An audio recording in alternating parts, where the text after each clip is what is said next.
All right, for those that haven't done an energy audit, I think this is a really important exercise to go through.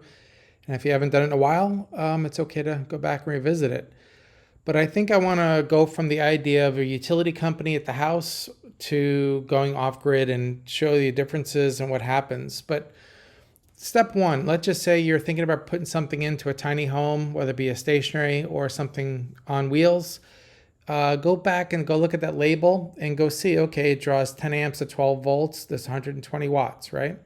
And what we're eventually going to do is come up with the total watt hours of all the appliances here. Now I just plug some in that I have, some that I don't. You know, whether it's an 1800 watt induction cooktop, I know that I'm probably going to use one half it at one time. I might use it a quarter of 1 hour. It's AC and it gives me my total wattage. So again, play with this for your application. If you feel like you need to add a row, you can always go over here, right click, and you can insert a new row if you don't think that there's enough rows here for you. So essentially what's happening, we're taking the watts, we're taking the time in hours and minutes, again, whether it's an AC or DC appliance, which creates a different multiplier, we'll come up with the total watt hours. And again, we pay our bill at home in kilowatts, and I feel like, which when I get to the battery part, I wish we would change amp hours to watt hours, but more on that later. So step two, now that we've figured out what all of our loads are in our appliances and the items we want to run for how long, is that what is the contingency factor? So to me, I always want to have a buffer in there. So whether it's 10% or 50%, there's something in between, plug in a number that works for you, because unfortunately, we don't always know what we're going to plug in. Now, if it's a tiny home on wheels, like my ambulance, I kind of know that I kind of have a limit to that. But think that through a little bit. If it's a tiny home that's physically connected to the ground, you might have some different challenges, but that might be even easier to estimate. So based upon your estimation, this is how many daily power consumption watt hours that we're going to need. So the next step is that how are we going to choose the battery storage? And this one can always be a little bit difficult to think through because quite often we just don't know, right? If we don't know what the first number is with certainty, how do we know the second number? But for the sake of this discussion, I'm going to be focusing on lithium iron phosphate, not anything else, because to me, it is where we're at today. And I think AGM and these other battery chemistries are a chemistry of the past, and I'm looking forward to some new chemistries in the future. But right now, at the time of this video, this is the answer. And again, I'm not really configuring or taking into consideration a DC-DC charger, which I have, or if you're like bringing a generator with you with your vehicle, or if you are having a tiny home and you have a generator that you use periodically. And then the other factor is, where you're at on the map. Are you in Alaska? Are you in Costa Rica? Are you somewhere in between? But for the sake of a simple discussion, I like the rule of 1 or 100. If we look at one 100 amp hour lithium iron phosphate battery, again, as you see the math here, one battery at 12 volts, 100 amp hour rating is going to be 1200 watt hours, right? Now, if we think that we're going to use about 85% of it, we can probably use a little bit on the high end or on the low end, but let's just say it's a kilowatt of usage. Could be a little bit more, could be a little bit less, but just to keep the math real simple, when we look at our total usage that we already agreed to up above, that we need about 2.2 batteries, or let's just say we'll round down and say we need 2 batteries. Okay. So that's step 1 and step 2, right? We figured out our load profile. We know the simple math, right? And we know, like for a mobile application, that we're going to put in a DC to DC charger. So we're feeling pretty confident right now that 2 batteries is going to do it. And when we get down to what I have, you'll see I thought about it a little bit deeper. So based upon our total, again, usage, we're going to look at, okay, what are the solar panels we're going to need? So I can tell you in Southern California, between here and maybe Southern Florida, we're going to probably get about 4 average sun hours a day. Again, they're mounted flat on my roof. For most applications, they are. If this is a tiny home, you're going to probably have them tilted to be more perpendicular to the sun for annual averaged output. But if you're in Alaska or you're in Ecuador, you might be worse or better. But we need to have the conversation start somewhere, and then we're going to measure it. So I chose 4 sun hours. Again, you can plug in whatever number you want based upon the daily consumption and the watts needed, right? These numbers were pulled from above. So based upon this math, again, you can see all the formulas here. I just kind of closed off the formula bar so we can make this video. You can see it up on your screen. So this is our basic number. We need 570 watts of solar. So having said that, again, on my roof, I know I have a little bit more, but maybe you have a smaller physical roof size. So can you fit 570 watts on there, whether it's a tiny home, I don't care if it's a Subaru or it's a school bus, whatever it is. You have to start thinking through what are you putting on there. And then maybe you have a contingency for what? For more solar panels, right? Like as you're kind of managing what your physical roof footprint is. But having said that, now we want to again go back to how are we going to take the solar panels and charge the batteries? We need to be able to figure out what the charge controller is. So again, if you go back to the portal or you go look at my system, I have a Jinko 400 watt panel, and I actually have two of them.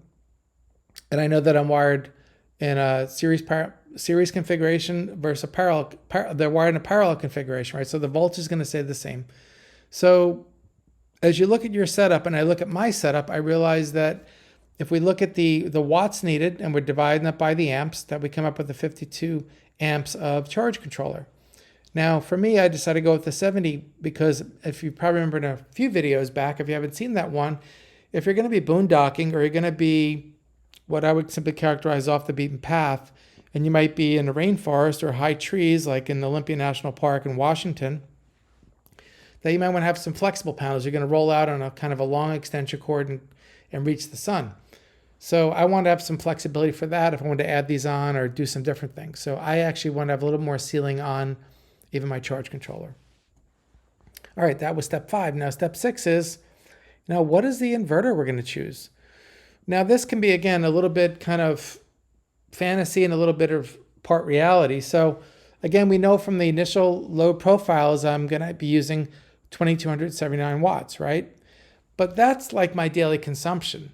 But that might not be what I'm using at one time. So if you need to be a little more frugal, you might want to say, okay, I'm going to cut down my consumption. And maybe I'm going to go with a 2000 watt inverter or a 2500 watt inverter.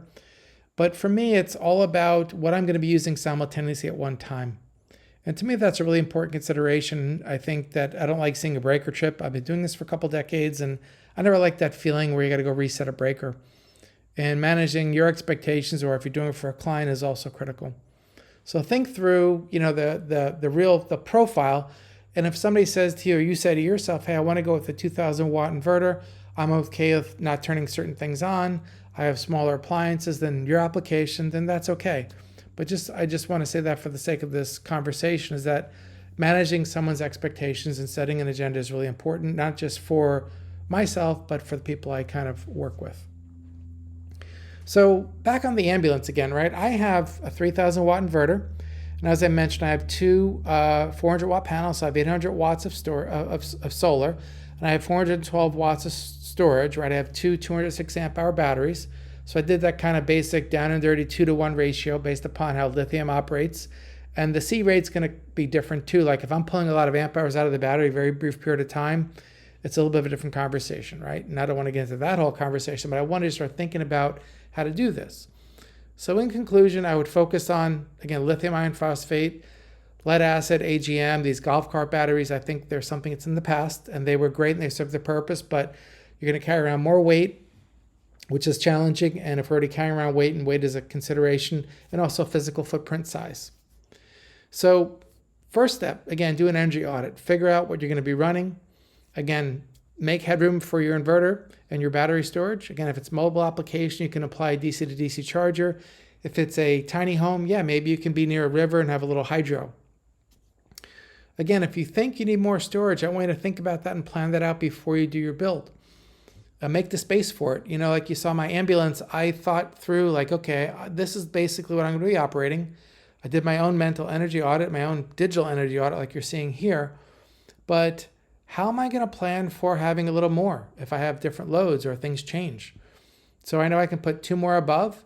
So I'd have about 842 amp hours of battery or 24 amp hours of battery.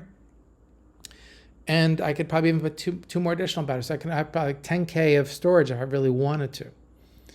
So think through these things, and it'll really make you, I think, marketable in the marketplace. From a design point of view, you've probably seen some of the wiring stuff, so you can figure out how to wire these things. But again, I go back to this basic idea of having an energy audit. I think it's really, really important. And you'll be satisfied, because if you get a smaller inverter, let's say you, like me, I got an ambulance with a 1000 watt inverter. Yeah, I could have been frugal. I could have, only used half the induction cooktop. I could have got propane for cooking. I could have avoided some things, but I just didn't want to do that. I wanted to think it through and make a robust system, kind of like the the Bentley system and have that flexibility. I don't really have to think about it and have all the customer service and support that I've mentioned numerous times. So to me, this is kind of like your heartbeat.